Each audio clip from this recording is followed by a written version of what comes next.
بسم اللہ الرحمن الرحیم نحمدہ و نصلی علی رسولہ الکریم اما بعد۔ دوست عزیزو، اللہ تعالیٰ نے قرآن پاک میں بندوں سے خطاب کر کے فرما رہا ہے کہ تم کثرت سے میرا ذکر کرو۔ اللہ تعالیٰ فرما رہے ہیں کہ کثرت سے مجھے یاد کرو، کثرت سے میرا ذکر کرو۔ کثرت سے اللہ کا ذکر کیوں مانگ رہا ہے اللہ تعالیٰ؟ سوچ کے دیکھے بندے کہ اللہ تعالیٰ ایسی ذات ہے جو سب چیز سے بے نیاز ہے۔ اللہ تعالیٰ کی ذات ایسی بے نیاز ہے کہ اسے کسی بندے کی کسی یاد سے یا اللہ اللہ کرنے سے، ذکر سے ہے اللہ تعالیٰ کی کسی چیز میں، کبریائی میں، کسی چیز میں کوئی ذرے برابر فرق پڑنے والا نہیں۔ ساری دنیا بھی اگر مل کر کے سجدے میں گر جائے، اللہ تعالیٰ کے جو ہے عظمت میں کوئی فرق پڑنے والا نہیں، اور ساری دنیا بھی اللہ کو بھول جائے تو اللہ تعالیٰ کی کسی چیز میں کمی آنے والی نہیں ہے۔ پھر اللہ تعالیٰ کیوں فرما رہا ہے کہ مجھے کثرت سے ذکر کرو؟ اللہ تعالیٰ نے جو فرمایا ہے قرآن پاک میں، اس سے مراد یہ ہے کہ بندہ اگر اللہ کو زیادہ یاد کرے گا تو پھر اللہ کو نہیں بھول پائے گا۔ ہمارے بھلائی کے لیے فرمایا، اللہ کو اس سے کوئی فائدہ نہیں۔ کتنا یاد کرے گا بندہ اتنا بھلائی ملے گی، اتنا فائدہ اسی کا ہوگا۔ جتنا کرے گا، ایسی چیز ہے کہ جتنا اللہ کا ذکر کرے گا اتنا اللہ تعالیٰ کا بنتا چلے جائے گا۔ دوستو عزیزو، اس سے سب سے آسان طریقہ اس میں یہ ہے کہ ایک ایک دعائیں جو سنت کے بتائی گئی ہیں، ایک ایک دعائیں آنکھ کھلنے سے لے کر کے، صبح میں آنکھ کھل گئی، سویرے اٹھا ہے تو اس وقت کیا دعا مانگتا ہے؟ اس وقت وہی کہتا ہے کہ اللہ کا شکر بجا لاتا ہے، اللہ موت کے بعد پھر حیات عطا کر دی، تیرا شکر ہے مولا۔ تبھی اسی وقت اللہ تعالیٰ کی طرف رجوع ہوتا ہے بندہ، میں تو مر گیا تھا، پھر تو نے زندگی عطا فرما دی۔ تو پھر یعنی وہ بھی ایک موت کی بہن ہے نیند بھی، تو پھر اس میں سو کر کے پھر اٹھا ہے، تو ایسے حال میں اٹھا کچھ پتہ ہی نہیں تھا، اس میں موت بھی آ سکتی تھی، پھر دوبارہ حیات دے دی، تو اللہ تعالیٰ کی طرف رجوع ہوتا ہے۔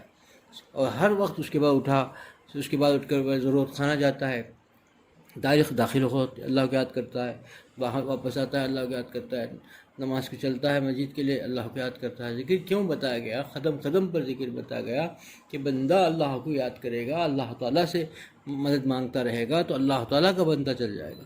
اس کے ذہن میں 24 گھنٹے اللہ تعالیٰ ہی کی یاد رہے گی، اللہ تعالیٰ ہی کا سب کچھ سمجھے گا۔ اگر بندہ اس سے اگر غافل ہو گیا ذکر سے، تو پھر اس کا جو ہے دل بھی مردہ ہو جائے گا، پھر دنیا ہی کے اس میں کھپا جائے گا۔ انسان کو اپنی بھلائی کے لیے، اللہ تعالیٰ اپنے سے جوڑنے کے لیے، اس کو بھلائی عطا کرنے کے لیے فرماتے ہیں، کیونکہ اللہ نے ہم کو پیدا کیا، ہماری ساخت کو اللہ جانتا ہے، تو اللہ ہمارے دلوں کو اللہ جانتا ہے، تو اللہ نے بتایا کہ بھائی تم میرا ذکر کثرت سے کرو گے۔ یہ ذکر کا کیا مراد ہے؟ یہ جو دعائیں بتائی گئی ہیں، کھانے میں، پینے میں، ہاتھ دھوتے ہوئے، اٹھتے ہوئے، بیٹھتے ہوئے، چلتے ہوئے، اللہ کو ہر وقت یاد کرو گے تو اللہ تعالیٰ کے بنتے چلے جاؤ گے، اس لیے کہ اللہ تعالیٰ کی یاد ہوتی رہے گی، اللہ کی طرف توجہ جاتی رہے گی، اللہ تعالیٰ کی طرف سوچتا رہے گا بندہ، تو خود اللہ کا بنتا چل جائے گا۔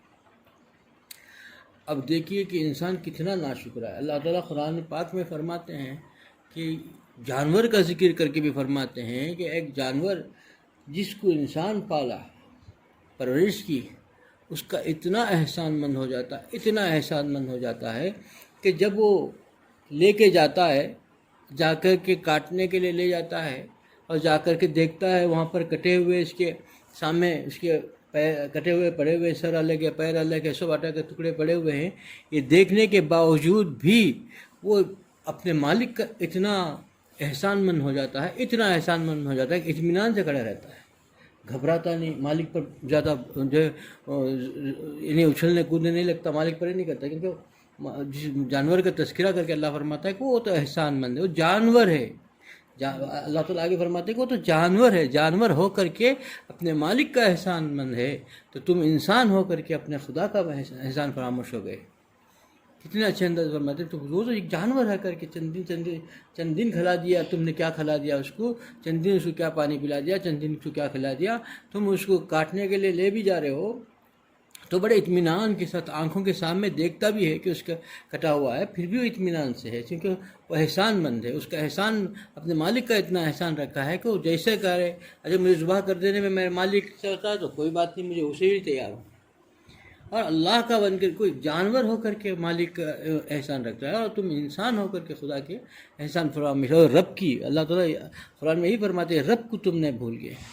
رب کا مطلب کیا ہے؟ رب سے اللہ تعالیٰ نے رب کہہ کر کے اس لیے مخاطب کیا ہے، رب تو وہ ہے جو پرورش کرتا ہے، ہر لمحہ کیسے کیسے پرورش کی، کیسے کیسے اللہ تعالیٰ نے ماں کے دل میں محبت ڈالی، ماں ہر چیز کو برداشت کرتی ہے، تکلیفیں برداشت کرتی ہے، اور گندگی میں رہ کر بھی اسے گندا ہو گیا، گندگی میں ہے اس کی جو ہے اسے دھلاتی ہے، نہلاتی ہے، پھر اس کا پیار لیتی ہے، گندگی سے نفرت نہیں کرتی۔ یہ سب کچھ اللہ نے ان کے دلوں میں ڈال دیا۔ یہ کون ڈالا ہے؟ ماں کے دل میں محبت تو خدا نے پیدا کی۔ یہ تو اتنا ہم کو پرورش کر رہا ہے، اللہ تعالیٰ پرورش کر رہا ہے کہ ہر مرحلے میں انسان جیسے جیسے بدلتا ہے ہمارے لیے پرورش کا سامان پیدا کر رہا ہے، پرورش کر رہا ہے، پھر انسان اتنا ناشکرہ ہو گیا۔ اللہ تعالیٰ بھی فرما رہے، اسی کے لیے حضور اکرم صلی اللہ علیہ وسلم نے فرمایا کہ اللہ کے نیک بندے کبھی عیش و عشرت کی زندگی نہیں پسند کرتے۔ عیش و عشرت ہی ایسی چیز ہے۔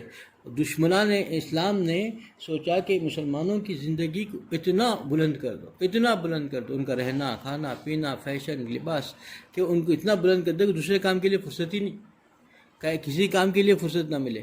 آج ہمارا حال یہی ہو گیا کہ ہم کو جو ہے کچھ بھی جو پیسے اللہ نے عطا کرتے ہیں وہ پیسے ختم ہوتے، کہاں ختم ہوئے پتہ نہیں، پھر پیسوں کی تلاش میں بیٹھا رہتا ہے۔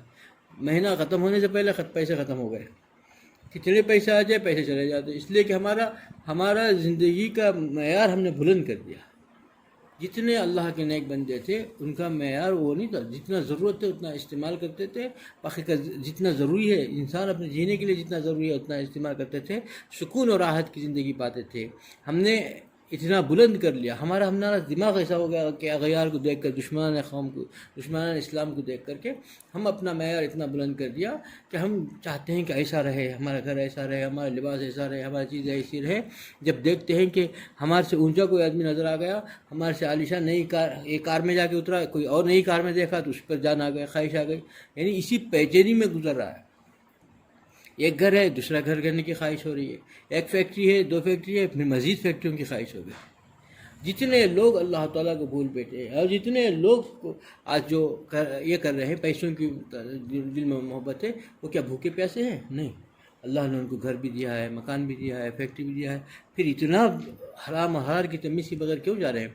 صرف ان کی ایک ہی ہے کہ مال مل جائے اور مال مل جائے۔ حضور اکرم صلی اللہ علیہ وسلم نے فرمایا کہ انسان کا جو حرص ہے مال کی، یہ کسی چیز سے بجھ ہی نہیں سکتی، صرف اس کو قبر کی مٹی ہی بجھا سکتی، اس کے پیٹ کے جو حرص ہے۔ تو یہ چیز ہے کہ انسان مٹ ہی نہیں سکتی، کتنے بھی ہو جائے، 10 فیکٹری ہو جائے گی، 11 فیکٹری کی فکر میں رہے گا، ختم نہیں ہوگا۔ اب سوچیں گے بھائی 10 فیکٹری کتنی بڑی بات ہے، 10 فیکٹری ہو جائے اور لاکھوں روپے میں روزانہ آ جائے، نہیں، اس کی 11ویں فکر کی فکر رہے گی کہ رات دن دماغ کھائے گا کہ 11ویں فیکٹری اور کھلنا ہے، 11ویں ہوگی 12ویں کی، ایک مکان ہوگا دوسرے مکان کی فکر۔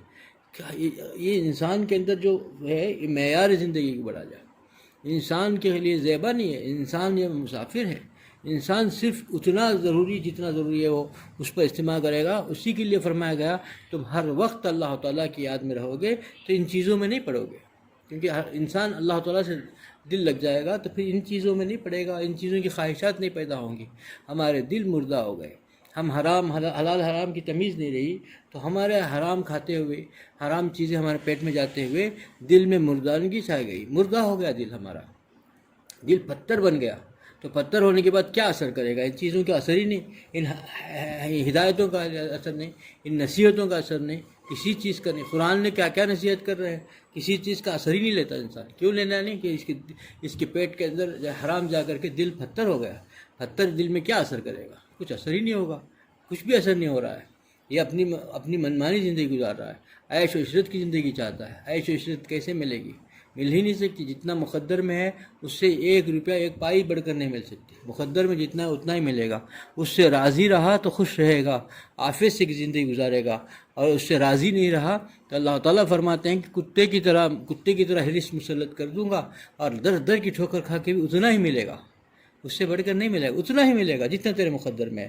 یہ کہ ایسے ہی لے لے جو میں دیتا ہوں تو خوش رہے گا، شکر ادا کرتے رہے، ورنہ تو حرص مسلط کر دیا اور تو حرص ہو گیا تو کتے کی طرح در ٹھوکر کھائے گا، لیکن ملے گا پھر وہی جتنا تیرے مسلمت ہے۔ خوشی سے ایسا ہی لینا، کر شکر کرنا ہے تو کر لے، یا در کی ٹھوکر کھا کر کے بے عزت خوار ہو کر کے پھر وہی لے کر کے اسی حال میں رہنا ہوگا۔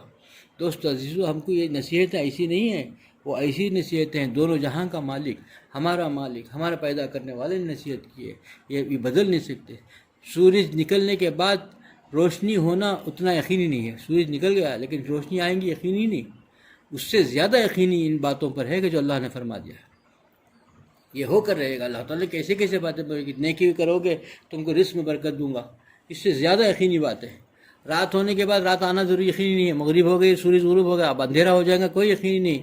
اس سے زیادہ یقینی بات یہ ہے کہ اللہ تعالیٰ نے فرمایا کہ استغفار کرو، تو کثرت سے اپنے گناہوں سے توبہ کرو، میں تمہیں صحت و عافیت سے زندگی دے دوں گا۔ اس سے یقینی بات ہے، اس سے پکی یقین ہے، وہ بھی یقینی، اس سے بڑا یقین اس بات پر ہے، لیکن ہم کو ہمارا کہاں ہے، ہمارا یقینی کھوٹا ہے، ہمارا یقینی صحیح نہیں ہے، تو ہم پھر اسی حال میں رہیں۔ اسی کے لیے دوستو عزیزو، اللہ کی یاد کو ہر لمحہ ہے جو ہے، ہر لمحہ اللہ کی یاد کس چیز کا نام ہے؟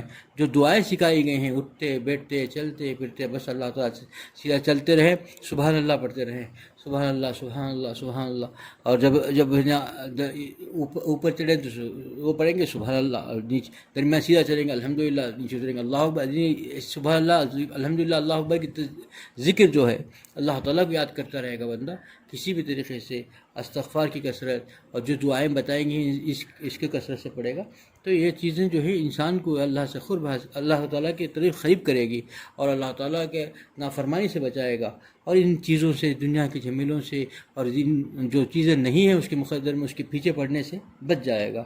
اللہ مجھے بھی اس عمل کی توفیق عطا فرمائے، آپ لوگوں کو اس عمل کی توفیق عطا فرمائے۔ وآخر دعوانا الحمدللہ رب العالمین۔